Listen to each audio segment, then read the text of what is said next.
నమస్తే పటాస్ న్యూస్ కు స్వాగతం. చలో మరి అల్టి పటాస్ ని షురు చేసుకుందాం. హెడ్లైన్స్ అయితే చూద్దాం పారి.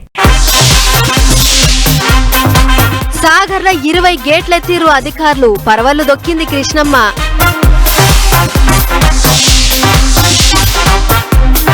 ఉత్తర భారతాన్ని ఊపేస్తున్నాయి వరదలు, వందల్లో పోతున్నాయి పబ్లిక్ పానాలు.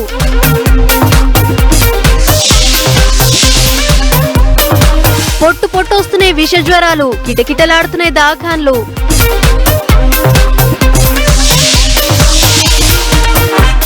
పట్టుబట్టి పట్టుకుర్రు పందెం కోళ్లు, ఏలం పాటేసి అమ్మిర్రు పోలీసోళ్లు.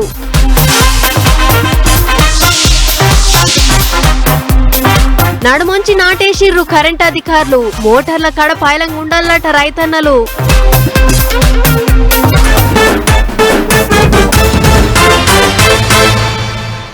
మొన్నటి దాకా వానలు దంచుడుతోని జలపాతాల కాడికి బండ్లు కట్టిర్రు పబ్లిక్. ఇప్పుడు ప్రాజెక్టులు కూడా నిండుడుతోని గేట్లు ఎత్తుతుర్రు పెద్ద ఆఫీసర్లు. అన్నేమో గాని శ్రీశైలంలో అందాలు చిన్నగా లేవు.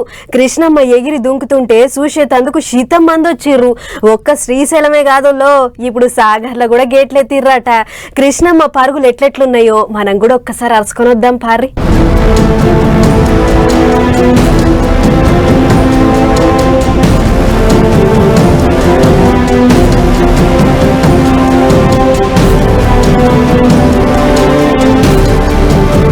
మీదున్న శ్రీశైలం కేంచి నీళ్లు కింది కిరిచేటాలకు నాగార్జున సాగర్ నిండుగుండోతుగానే కానొస్తుంది. ఇగిటు 2 ఏళ్ల తర్వాత సాగర్ గేట్లు మీదికెత్తిరు అధికారులు. సోమవారం నాడు పొద్దుకాల 16 గేట్లు ఎత్తితే ఆటంక మంగళవారం నాడు పొద్దుటిల్లి ఇంకో 6 గేట్లు మీదికి లేపిర్రు. అంటే మొత్తం 22 గేట్లు ఎత్తిరు అన్నట్టు. ఇక గేట్లు మీదికి లేపుడుతోని కృష్ణమ్మ దుంకుతుంది. ఆగా చూడలే పాల నురగల వంటి తెల్లటి నురగలతోని ఎంత చూడ చక్కదనంగా కానొస్తుందో కృష్ణమ్మ. పాల నురగల తుప్పిర్లు మీద పడుతుంటే చూసేటందుకు పబ్లిక్ కూడా బండ్లు కడుతున్నారు సాగర్ దిక్కు.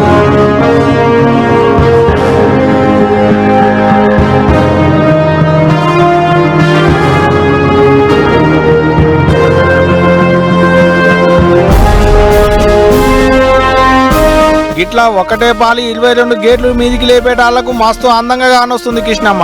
మీదికెంచి ఎంత ఊర్లటికి వచ్చి తెప్ప నేలకు దాకుతుందో అంతే ఊర్లటి మీద తుప్పిర్లు మీదికి లేస్తున్నాయి. చూడ్డానికైతే 2 కళ్ళు చాలతలేవు కదా. ఇక కృష్ణమ్మ పరవళ్ళు దొక్కుతుంటే చూడ్డానికి వచ్చిన వాళ్ళ సంబరం అయితే చిన్నగా లేదు పో. వచ్చిన వాళ్ళు వచ్చినట్టే ఫోటోలు గుంజుకుండే కాదు, వీడియోలు తీసుకుంటే కాదు. ఇక ఇయాలనే గేట్లు ఎత్తేటాళ్లకు తక్కువనే వచ్చిరు కానీ లేపటెల్లుండి అయితే అందరికి ఎరకైతుంది కదా. ఇక శితం పట్టకుండా వస్తారు కావచ్చు పబ్లిక్ కృష్ణమ్మని చూసి మురిసేటందుకు. ఇక ఇది చూడలే శ్రీశైలం డ్యాం కన్నా అయితే జాతర ఆడ కూడా గేట్లు ఎత్తేటాళ్లకు సీమలు దారి కట్టినట్టే తవ్వ పట్టిరు పబ్లిక్. అట పోతే శ్రీశైలం మల్లన్న దర్శన భాగ్యం కలుగుద్ది, ఇటు కృష్ణమ్మ అందాలను చూడొచ్చు అనుకున్నట్టున్నారు కావచ్చు. శీతం పట్టకుండా బండ్లు కట్టుకొని బయలుదేరిర్రు. చూస్తుంటే మీకు కూడా పాలు పోయేస్తేనే బాగుండు అనిపిస్తుందిలే. మరి ఇంకా ఆలస్యం ఎందుకు, తీరిక చూసుకొని మీరు కూడా పాలు పోయేస్తే పోయిదారి.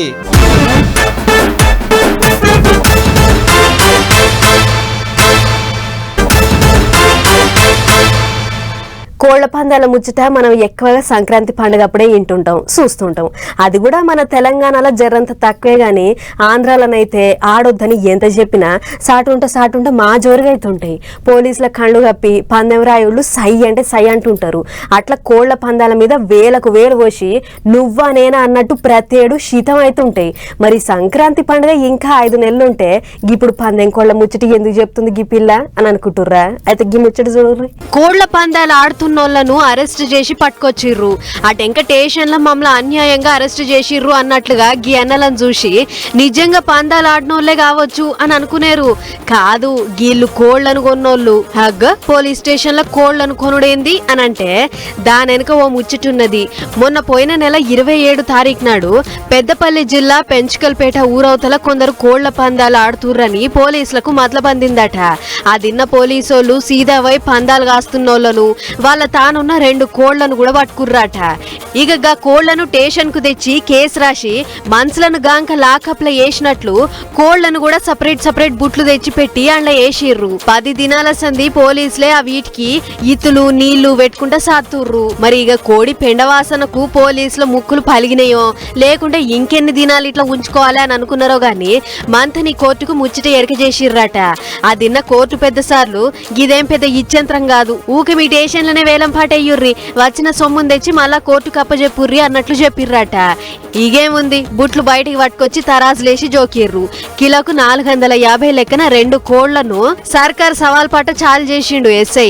అప్పటికే కూసున్నోళ్ళంతా నపరింత పెంచుకుంటా పోయిర్రు. మరి ఆఖరికి ఎవరు వాడిర్రు, ఎంతకు వాడిర్రో ఎస్ఐ సార్నే అడుగుదాం. నోటి కోడికి పురాణం సారయ్య అనే వ్యక్తి 4,000 రూపాయలు గెలుచుకోవడం జరిగింది. రెండవ కోడిని బోనాల సత్యాన్ని అనే వ్యక్తి 2,500 రూపాయలు గెలుచుకోవడం జరిగింది. ఈ మొత్తం డబ్బులను మంత్లీ కోర్టులో డిపాజిట్ చేయడం జరుగుతుంది.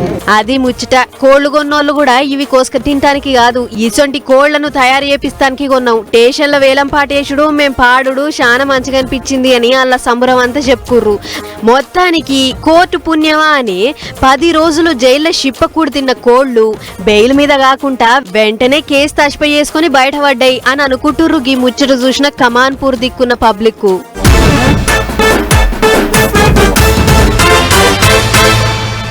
ఇవాళ మనం బుక్కెడంత తింటున్నామంటే అది రైతన్న రెక్కల కష్టమే. వాళ్ళే గనక వ్యవసాయం చేయకుంటే ఉన్నోళ్ళు లేనోళ్ళు అనేది ఏం లేదు, అందరికందరూ ఉపాసం ఉండాలి. అసొంటి రైతన్న వ్యవసాయం చేస్తానికి కన్నమ్మ తిప్పలు పడుతుంటాడు. ఎంత కష్టం చేసినా పంటకు నీళ్ల తడి ఉండాలని కరెంటు కోసం తెగ ఆరాట పడుతుంటాడు. మెకానిక్ సమయానికి రాక పంట ఎండిపోతుంటే చూడలేక తానే మెకానిక్ అయ్యి ఒక్కోసారి పానాల మీదకి తెచ్చుకుంటాడు. అగో అట్లా కావద్దని మన కరెంట్ అధికారులు రైతుల కోసం కొన్ని ముచ్చట్లు చెప్పిర్రు. అవేంటియో చూద్దాం పార్రి. పంట పొలాల కాడ రైతుల కరెంట్ తిప్పలను అరుచుకునేందుకు మెహబాద్ కరెంట్ అధికారులు రైతు పొలం బాట అని ఓ కార్యం ముంగటేసుకుని ఊర్ల బట పట్టిర్రు. అట్లా మెహబాద్ జిల్లా పర్వతగిరి ఊరవతలున్న సోమ్లా తాండాకు కరెంట్ డిఈ విజయ్ ఇంకా ఆయన కిందుండేటోళ్ళంతా వయ్యిర్రు. పోయి వరాల పొంటి తిరుక్కుంటా కరెంటు తీగలు ఎట్లున్నాయి, తమ్మాలు ఎట్లున్నాయి అని కలే తిరిగి చూసిర్రు. రైతులకు కరెంటు గురించి చాలా ముచ్చట్లు చెప్పిండు. బోర్ల బాయల కాడ నడిచే మోటార్లకు మంచి సాటర్లు పెట్టుకోవాలి, ఎక్కువ దినాలు ఉండేటందుకు మంచి వైర్లను కొనాలి, అట్లనే అక్కెర్ లేకుంటే మోటార్లు బంద్ చేసి కరెంటు పొదుపు చేయాలి అన్నట్లు చెప్పిర్రు. గాలి దుమారాలకు అడ్డం పడ్డ కరెంటు తమ్మాలు, ఇరిగిపోయిన పోల్లు, ఇంకెక్కడన్నా కొత్త తమ్మాలు పడతాయా అని అంతా తిరిగి చూసిర్రు. గాలికి కింది కొరిగిన తీగలను ఎమ్మటే పైకి లేవట్టి సై చేస్తాం, ఎక్కడైనా అక్కెరుంటే కొత్త తీగలేస్తాం అన్నట్లు చెప్పిర్రు. వానాకాలం నడుస్తున్నది కాబట్టి తడి చేతులతోని సాటర్లు ముట్టుకోవద్దు, ఏదైనా తగిన జాగ్రత్తలు తీసుకునే చేసుకోర్రి అన్నట్లు మాట్లాడిర్రు. ఆ టెంక పాయింట్లు పైకి ఎగయేసుకుని పొలంలకు దిగి అమ్మలక్కలతోని కలిసి నాటేసిర్రు. ఓసారు అందరు ఒక కడ వంగితే ఎట్లా, జర ఎడమెడం ఉండుర్రి, ఎవరి సార్లు వేసుకుంటూ పోవాలే. హగ్గ ఏమనుకున్నాం గాని షిట్ట బానే వేస్తుర్రు. చూస్తుంటే తత్తిమ దొయ్యలు కూడా కరిగట్లు చేసినట్లే ఉన్నాయి. ఓ దిక్కేమో కూలోళ్ళు దొరకక బయటి ఊర్లకించి పిలుచుకొచ్చుడైతుంది. మరి ఇంత దూరం వచ్చిన కరెంటు సార్లు ఎట్లాగో వచ్చినోళ్ళు వచ్చిర్రు. ఇక పనుల పని తలా ఇన్ని లుంగీలు కట్టుకపోయి దొయ్యలు గిట నాటేసి పోతే ఓ పని అయిపోతుంది. దినం సర్కార్ డ్యూటీ చేయనే పడుతుంది. ఈ ఒక్క దినం తలో దిక్కు నాటయ్య వంగిర్రంటే రైతుకు కూడా ఇన్ని కూలి పైసలు మిగులుతాయిగా అని అనుకుంటుర్రు అధికారుల నాట్ల పనితనం చూసినాం. ఇల్లు వాకిలి లేనోళ్లకు ఇళ్ళు ఇస్తాం, సోటున్నోళ్లకు ఇళ్ళు కట్టిస్తామని చెప్పిర్రు సర్కారోళ్ళు. సర్కారోళ్ళు ఇచ్చేటిగా దానితోని ఇల్లు అవుతుందా అంటే కొంతన్నా సాయం అవుతుందని మురిసిర్రు జాగున్నోళ్ళు. కొత్తిల్లు ఇచ్చుడు ముచ్చటాటు ఉంచుర్రు గాని ఉన్న ఇళ్ళు పీకేస్తుర్రు అని అనుకుంటా మస్తు గరవైతుర్రు కొంతమంది. సర్కార్ జాగాలో ఉంటుర్రని ఇళ్లను వీకేసిర్రట. గదేందో ఒకసారి చూద్దాం పార్రి. సర్కారోళ్ళ జాగాల్లో ఇండ్లు కట్టుకున్నారని బుల్డోజర్లు పెట్టి కూలగొట్టిరు అధికారులు. అట్టెట కూలగొడతారు, కూలగొడితే మేము ఏడుండాలను అది కూడా మీరే చెప్పుర్రి అనుకుంటా అక్కలు పోలీసు వాళ్ళ మీదకి గరానికి దిగిర్రు. అక్కలు అటు నూక పోలీసు వాళ్ళు ఇటు నూక పెద్ద లొల్లే నడిచింది. పట్నంలో ఉన్న చింతల చెరువు, దేవేందర్ నగర్, గాజుల రామారంలో చెరువు ఒడ్డుకు ఇండ్లు కట్టుకున్నారని బుల్డోజర్లను దింపిర్రు అధికారులు. ఏం తక్కువ 44 ఎకరాల సర్కారోళ్ళ జాగాలో 52 ఇండ్లు కట్టిర్రాట. చెరువులు పునరుద్ధరించే కార్యం ముంగటేసుకున్నారు కాబట్టి చెరువులల్లా కట్టిన ఇండ్లను కూలగొడుతున్నాం అంటున్నారు అధికారులు. అగా చూడలి ఎట్ట దొక్కిస్తున్నారో జేసీబీలతోనే. ఇండ్లు లేని వాళ్లకు ఇండ్లు ఇస్తాం, జాగాలు లేని వాళ్లకు జాగాలు ఇచ్చి ఇండ్లు కట్టిస్తాం అని చెప్పి ఇదేం పని సారు అని సర్కారు వాళ్ళ మీదకి గరానికి వస్తున్నారు. ఇంతవరకు ముగ్గు పోసింది లేదు, పునాది తీసింది లేదని సర్కారు వాళ్ళను గట్టిగానే అరుచుకుంటున్నారు. గూడు లేక గుడిసెలేసుకుంటే గుంజి బయటికేస్తున్నారు, తావు లేక సర్కారు జాగాల్లో తావు చేసుకుంటే ఇట్ట కూలగొడుతున్నారని గోడెల్లో పోసుకుంటున్నారు. చూడాలి మరి గాళ్లకు సర్కారు ఎటువంటి సాయం చేస్తుంది ఏంది అనేదిగా రేపు.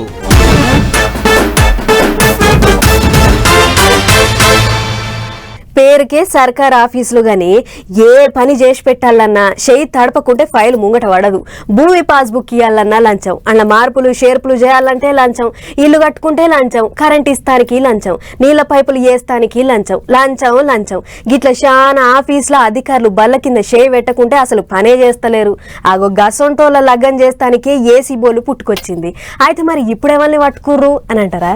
ఈ పెద్దపల్లి జిల్లా కాల్వ శ్రీరాంపూర్ మండల రెవెన్యూ అధికారులకు పైసలాకలు ఎక్కువనే ఉన్నట్లున్నది.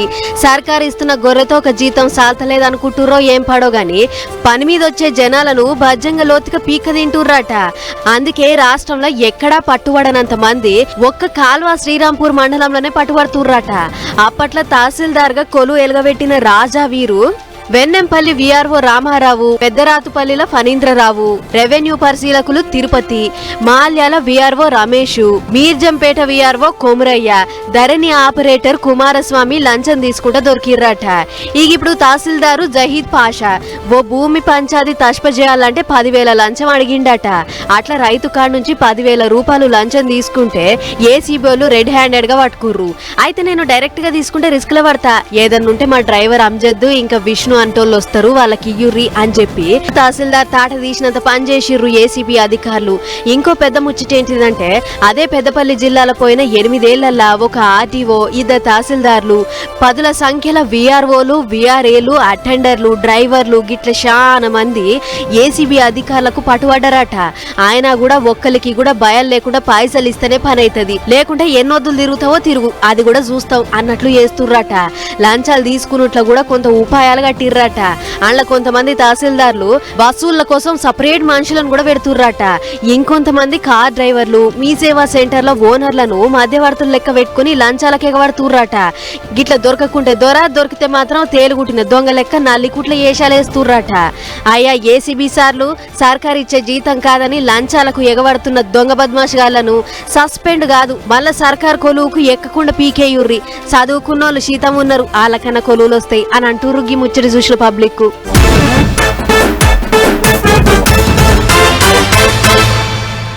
అయోధ్యల బాలరాముని గుడి తెరిచిన కాడ నుంచి భక్తులు చిన్నయో పెద్దయో తీరొక్క తీరు కానుకలు కొంచెం పోతుర్రు.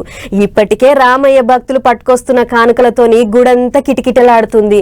తీసుకొచ్చిన ప్రతి కానుకలల్లా ఏది చూసినా ఇచ్చంత్రం లెక్కనే ఉంటున్నాయి. సరే గిదట్లుంటే బాలరామునికి మల్లో కానుక చేరబోతుందట. మరి ఇంతకది ఎసుంటి కానుక దేంతోని తయారు చేసిర్రో మనం కూడా చూద్దాం పార్రి.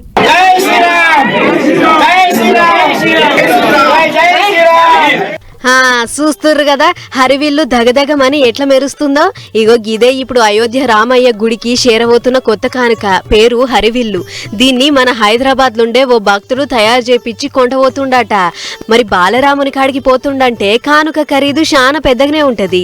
అందుకే ఎంత ఖర్చైనా సరే అని కిలో బంగారము 30 కిలోల వెండితోని కోట్ల రూపాయలు పోసి గీ అవ్వల్దారున్న హరివిల్లు తయారు చేపించిండట. ఇంకేముంది, కొంటవై రామయ్యకు అప్పచెప్పుడే ఆలస్యం అనుకొని యాత్ర షురూ చేసిండట. అట్లా పోంగ కాకినాడ జిల్లాకు చేరంగానే అక్కడ రామభక్తులంతా ఘనంగా స్వాగతం పలికి ఎదుర్కొన్నారట. తునిల 100 ఏళ్ల చరిత్ర ఉన్న ఓ పాత రాములవారి గుళ్ళే గీ హరివిల్లును భక్తులు చూడొచ్చు అన్నట్లు పెట్టిర్రట. హరివిల్లు మన దిక్కు వస్తుంది, గా బంగారి హరివిల్లును కొంచెవయ్యి అయోధ్య రామునికి ఇస్తారట అని పుకార్లేసేటొరకు జిల్లాలున్న రామభక్తులంతా రామాలయానికి పోటెత్తిర్రు.